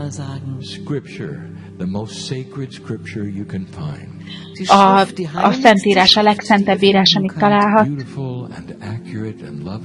Gyönyörű és aktuális és szerető. De ez mind egy öregebb, egy régibbi energiában lett megírva. Would you take that which you learned from the third grade and take it to graduate school? Az, amit a harmadik osztályban tanultál, azt elvinnél magaddal a középiskolába? Ez teljesen helyén való volt, és nagyszerű volt, és jó volt a harmadik osztályban. Igen, semmi baj nincsen vele. De ahogyan növekszel a bölcsességben és a tudásban, a dolgok megváltoznak. Elegánsabbak lesznek, kifejlődöttek, fejlettebbek. És ugyanez van a szentírásokkal, az írásokkal is. Az, amit most elmondok nektek, nehéz elhinni,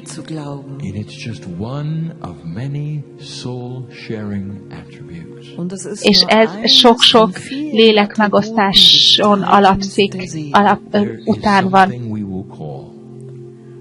Van valami, amelyet így is hívhat, hogy Akasha megosztás. És ennek köze van a családhoz.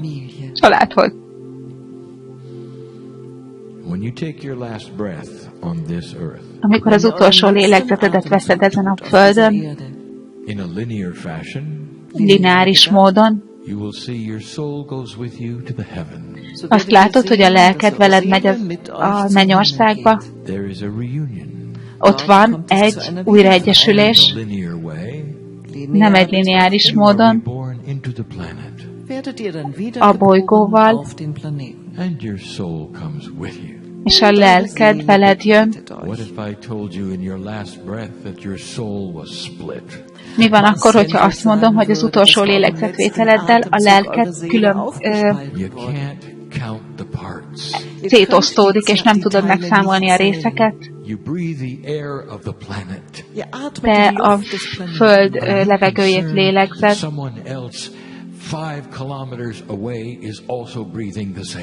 és valaki 5 kilométerrel arrébb ugyanezt a levegőt lélegzi be.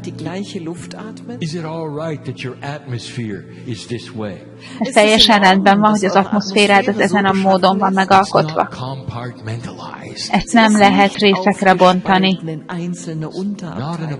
Ez nincsen dobozban.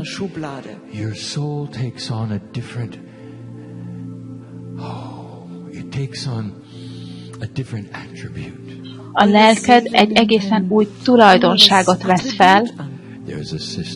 Van itt egy rendszer.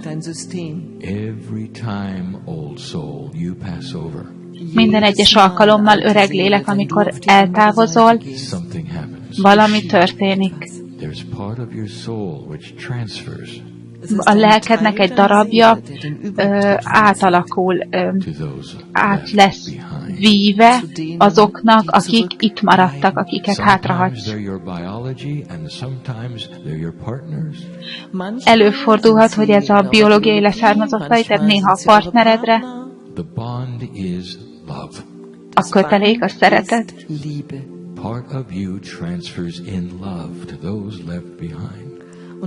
Egy részt átvívődik oda, akiket hátrahagytál, és akiket szerettél. És az ő lelkük megváltozik, ahogyan kapnak egy részt belőled.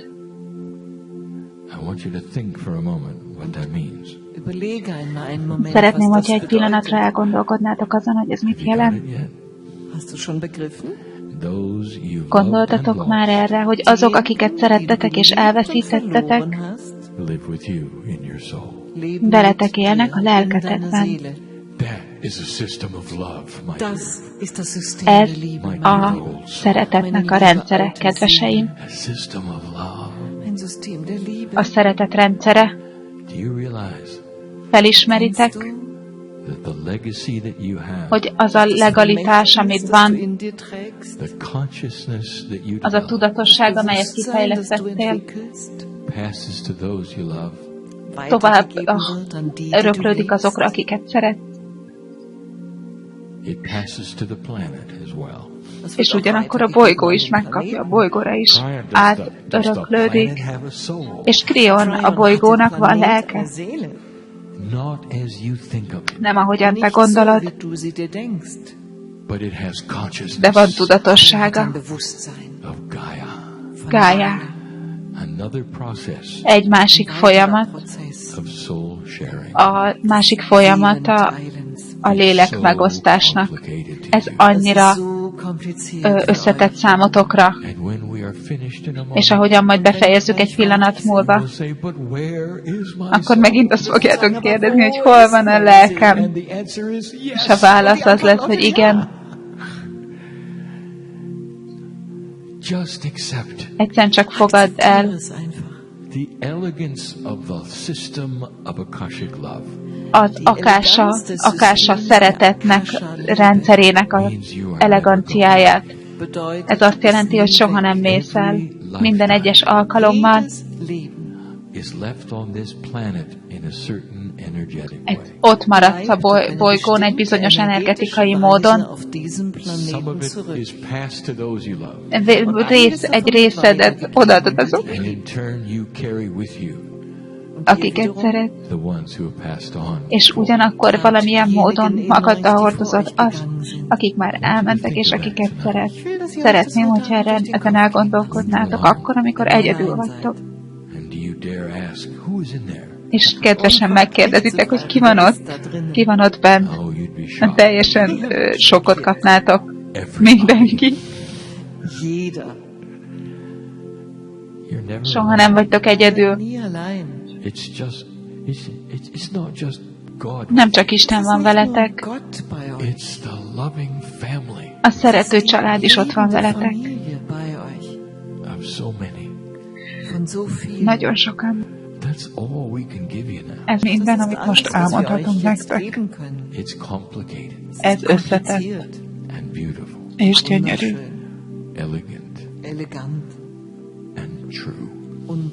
Elegáns és igaz. Néhányan tudjátok, mert már éreztétek ezt az egészet. És ez így van.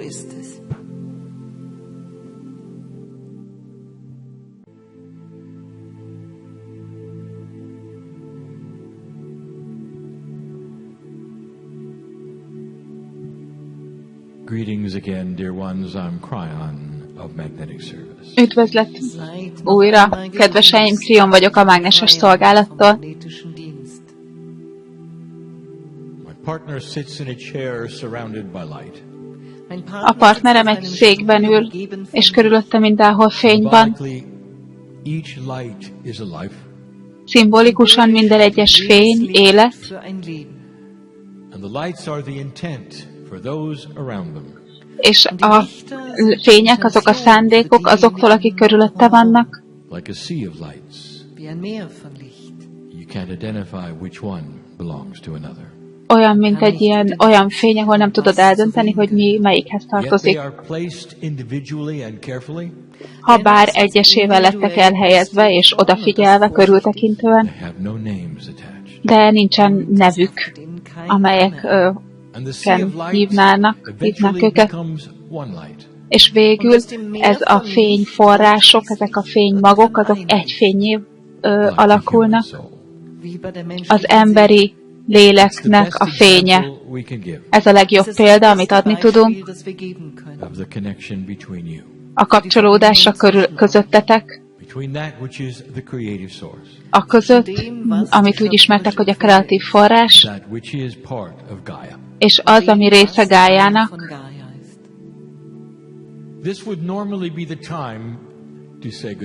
Normálisan ez lenne az az idő, amikor elbúcsúznék tőletek. Lineáris módon ez a konferenciának a vége. Néhányan vannak közületek olyanok, akik 3 napig itt voltatok. És az a gondolat, amely azt mondja, hogy ez most befejeződik. És az elképzelhető, hogy egy kis szomorúságérzés.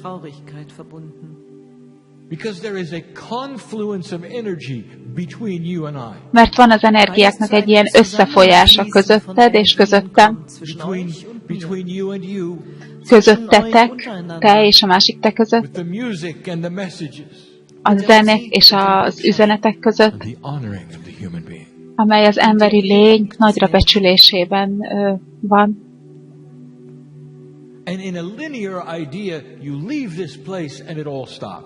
Egy lineáris gondolat azt mondaná, hogy amikor elhagyod ezt a helyet, akkor ez az egész abba marad. De kedves öreg lélek, mennyire lineáris is vagy. Ez most a valóság? Éppen most? Ez most történik? Why is it that you are so linear that things that happen are gone when they stop happening? Miért vagy annyira lineáris, hogy azt gondolod, hogy azok a dolgok, amik a múltban történnek, abba hagyták a történést azért, mert már nem történnek? Éppen most. A szeretet előfordul, hogy megállhat valamikor, abba maradhat bármikor is. Amikor szereted a bolygót, akkor van olyan idő, amikor egyszerűen nem szereted, amikor abban marad. Szeretet a gyermek felé. Amikor felnő, ez abban marad. Vannak bizonyos olyan fajta szeretetek, amik mindig frissek. Isten szeretete. Az a tapasztalat, amelyet most megtapasztaltok. Hogyha ez egy olyan, amelyet nagyra becsülsz, és amelyet élveztél, lehet, hogy már különbséget okozott, jelentett.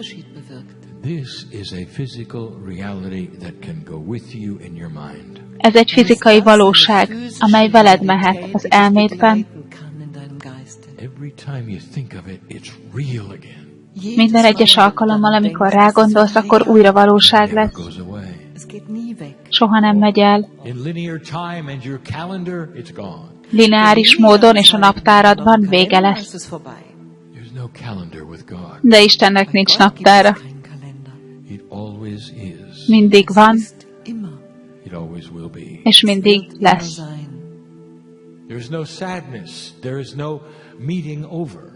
Nincsen szomorúság, nincsen újratalálkozás. Egy multidimensionális lélek szemében, mint egy zene, amely soha nem marad abba, amely akkor is játsza, amikor alszol, és emlékeztet téged arra, hogy ki vagy te.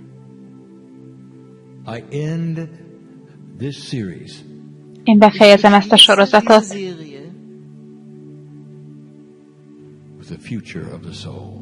a lélek jövőjével.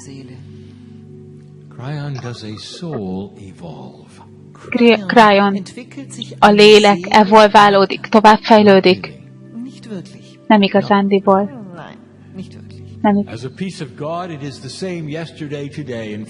Mint Isten része, ez ugyanaz, tegnap, ma és holnap. De amikor egy lélek össze van házasodva egy emberi testben lévő emberben, mint ahogyan mindannyiatokban ez így történt,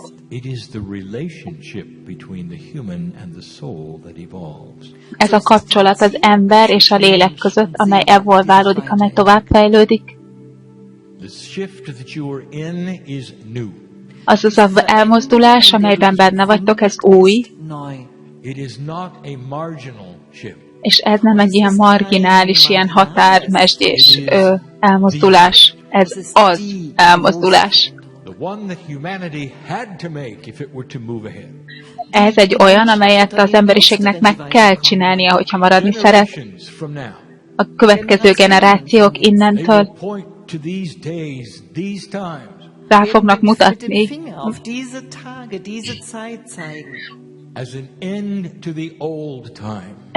mutatni erre az időre, és azt mondják, hogy ez a régi időnek volt a vége.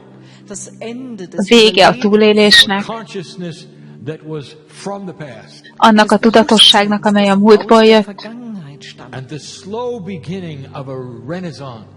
és egy lassú kezdete a reneszánsznak, az újjászületésnek, a fény reneszánszának, és ez tudatosság is. Úgy fogják látni majd, hogy egy megvilágosodott időszak,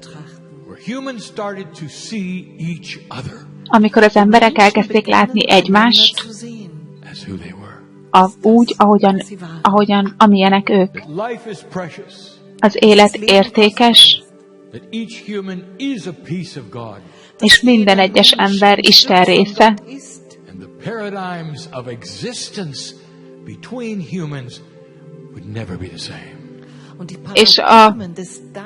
És a tudatosságnak a paradigmája az emberek között, az soha nem lesz már ugyanolyan.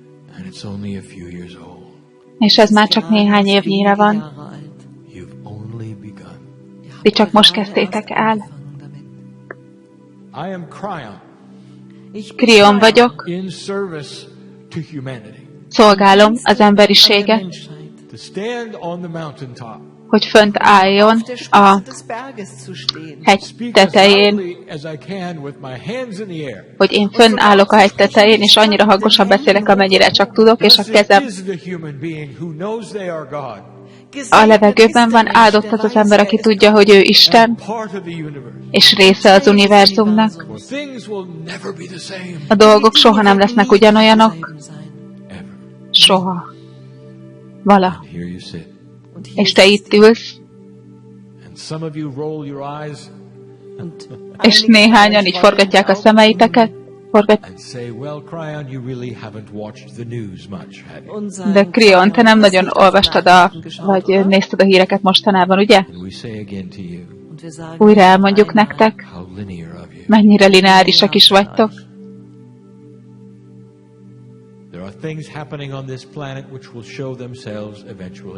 Vannak dolgok, amelyek történnek a bolygón, és azok meg fogják mutatni magukat. Látni fogod a változást abban, hogy hogyan viselkedsz.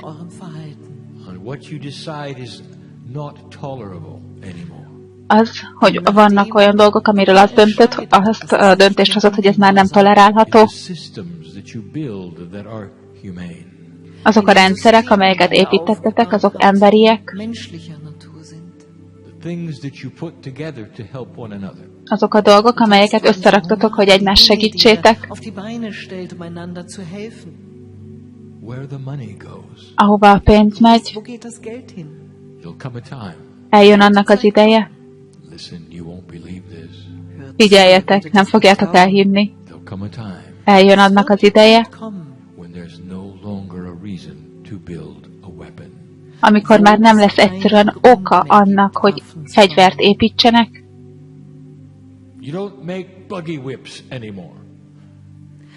Nem fogtok többé fegyvereket gyártani. És nem fogtok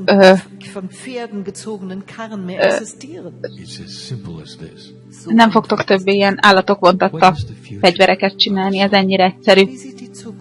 Ez a jövő, kedves öröm. Ez ugyanaz, mint ahogyan ezt kérdezzük, hogy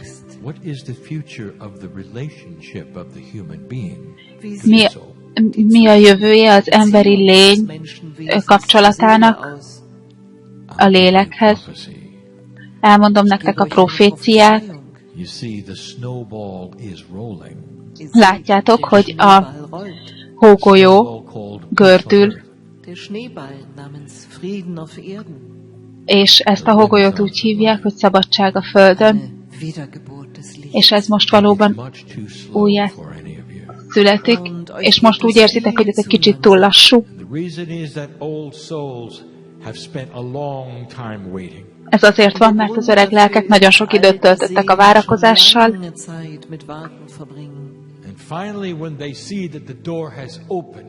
és végül, amikor meglátták, hogy az ajtó kinyílik, mindent akartak.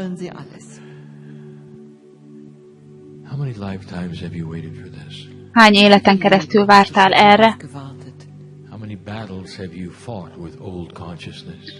Mennyi harcot harcoltál végig a régi tudatossággal? Te voltál a sámán a faluban,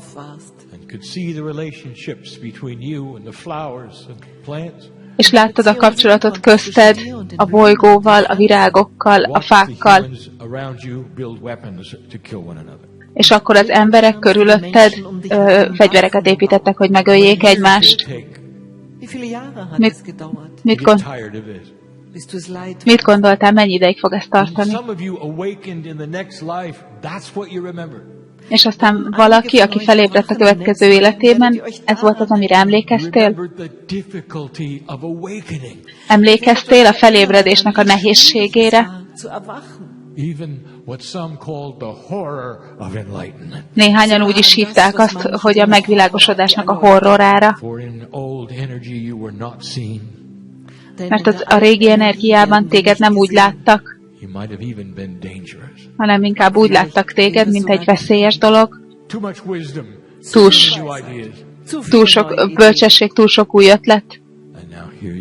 És te most itt vagy, és hirtelen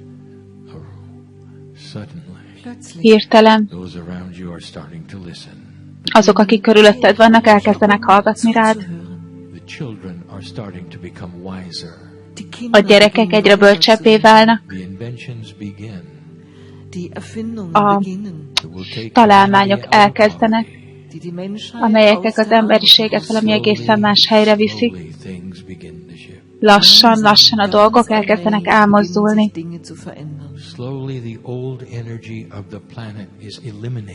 Lassan a bolygó régi energiája egyszerűen abban marad, és nem azáltal, és nem azért, mert van ölve, és nem azért, mert te meg vagy ölve, hanem egyszerűen, mert az emberek látják a fényt. A sötétség nem létezhet, ha ott van a fény. Az embereknek megváltoznak, amikor olyan dolgokat látnak, amelyeket nem is tudtak, hogy ott van.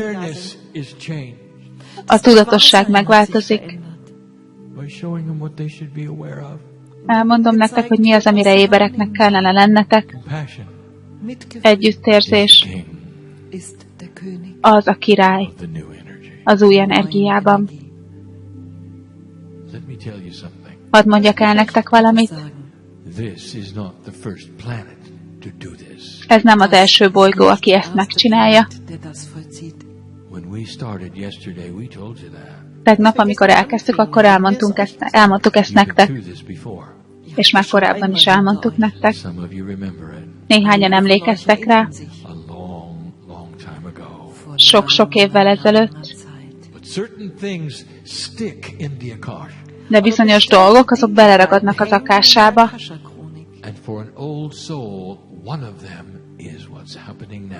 És egy öreg lélek számára ezek közül az egyik az, ami most történik, és ez türelmetlenséget okoz. Itt van már. Menjünk. És egyszerűen csak elkezded.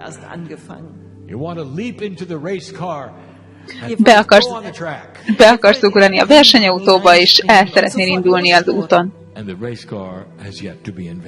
De még a versenyautót fel kell találni. De te tudod, hogy hogyan kell vezetni, nem? Annyira türelmetlen. Kedves öreg lélek, mi van előtted? A kihívás vagy türelem. Ez régen egy kihívás volt, az régi energiának a kihívása volt. De az Akashád emlékszik, hogy ez milyen? Én fényekkel vagyok körülvéve. Minden egyes fény egy embert jelképez itt. Minden egyes élet egy. Minden egyes ember, mindenki ebben a fényben egy öreg lélek. Egy öreg lélek, amelyik folyamatosan újra és újra vissza fog térni, és vissza fog térni, és vissza fog térni. És minden egyes alkalommal fényesebbé válik. Elkezditek megérteni, hogy ez egyre jobb lesz. Az időzítés lehet, hogy nem szereted annyira. Ez az a türelmetlenségi faktor, amiről beszélek. De a fény már többé nem lehet eloltani. A fény itt van örökre. Ez a bolygó a fényreneszánszának az útján halad.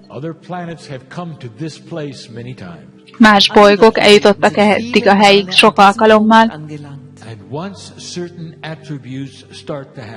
Amikor bizonyos tulajdonságok elkezdenek megtörténni, az a hógolyó, amely elkezd gördülni lefelé, már nem lehet ezt megállítani. fény, a golyók elkezdenek lefelé gyorsan menni, és az útjukon minden egyes sötétséget eltörölnek, és aztán végül megpihennek az alján, és öreg lelkek, ti mindegy darabkája vagytok ennek. És ez már halad, történik. KRYON, mi a jövő?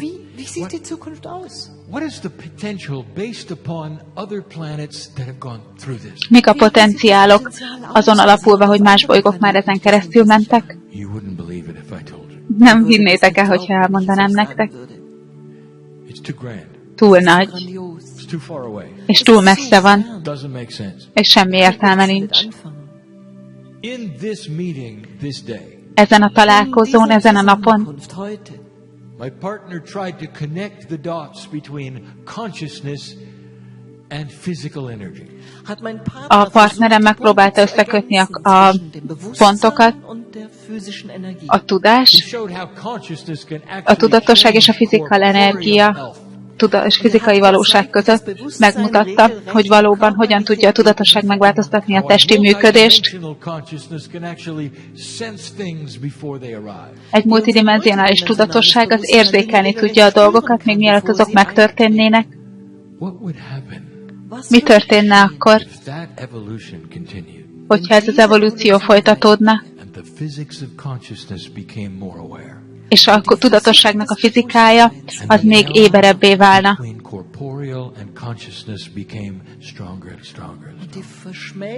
És az összekapcsolódás a tudatosság és a fizikai szint között egyre erősebbé válna. Mi történne akkor, ha növelnétek a fényeteket? Elmondom nektek.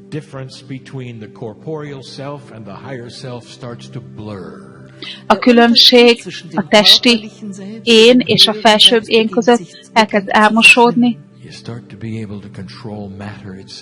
Képes leszel arra, hogy irányítsd az anyagot, magát. Egy ilyen végső döntésed lesz arra vonatkozóan, hogy mennyi ideig élsz. Meg lesz a bölcsességet, hogy olyan dolgok felett is irányítást gyakorolj, amit nem is gondoltál volna. Ez a mesternek a tulajdonsága. Ez az, ami történik. És aztán végül a bolygó maga ezután elmozdul abba a helyzetbe, hogy ilyen végzős iskolát befejező belenéz a térbe, az űrbe, és megnézi, hogy van-e vajon egy másik bolygó,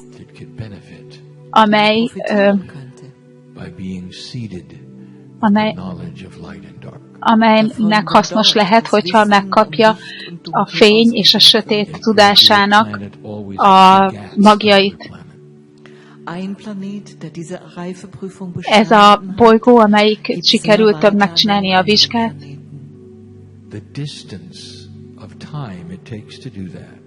annak az időnek a távolsága, ameddigre ezt meg tudjátok csinálni. Ez olyan, mintha megkérdeznéd, hogy milyen hosszú egy madzag, szabad választással. Ez hosszú ideig is tarthat számodra, de rövid ideig is tarthat számodra. Mit választasz ma? Mindenről, amit mondtam. Azokról a dolgokról, amiket tanultál. Az Akasha szeretet rendszerének. Érzed azokat, akiket szerettél és elveszítettél? Figyelj! A gyermekeidet félre tudod tenni? Félre tudod húzni, és elmondhatod, hogy teljesen mindegy, hogy mi történik az életben. Még te az utolsó lélegzeted után is velük fogsz élni az utolsó lélegzetedig.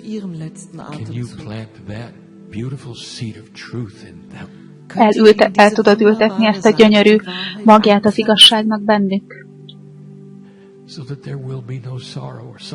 És akkor így már nem lesz szomorúság és fájdalom, szenvedés, amikor elhagyod ezt a bolygót. Egyszerűen csak a tudás lesz arról, hogy hogyan működik az energia. Elkezded mondani ezt már nekik most. Néhányan nem fogják elhinni. Ó, anya, ó, apa, ez csak az ezoterikus dolog. És amikor werden sie sich erinnern an jedes Wort davon. And they're going to cling to it. Und sie werden sich festklammern And daran. they'll make it real.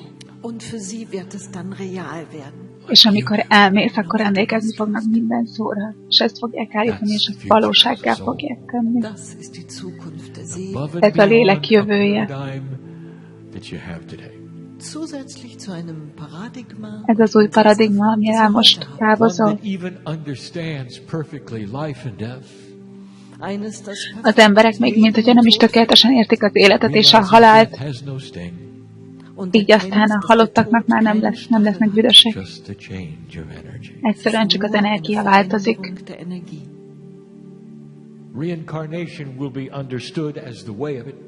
A reinkarnációt azt meg fogják érteni, ahogyan ez működik, és a szomorúságot elengedik. Ez bölcsesség. Ez egy fejlődés a civilizációban. És hogyha valóban meg szeretnéd nézni az igazságot, ez pontosan az, ahogyan kezdődött az ősi időkben. Nézd meg azt, hogy mit hittek ők.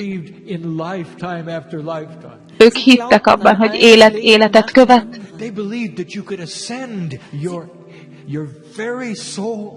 Ők hittek abban, hogy ők fel tudják emelni a lelküket úgy, ameddig az földön maradt.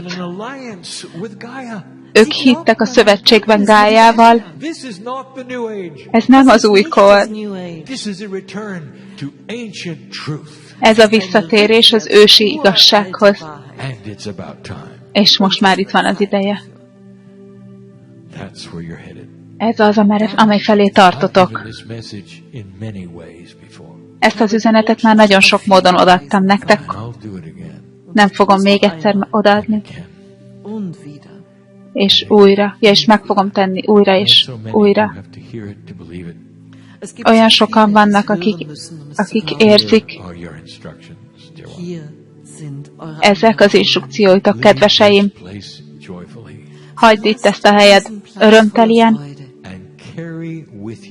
és vidd magaddal bármilyen jó dolgot, amely itt történt.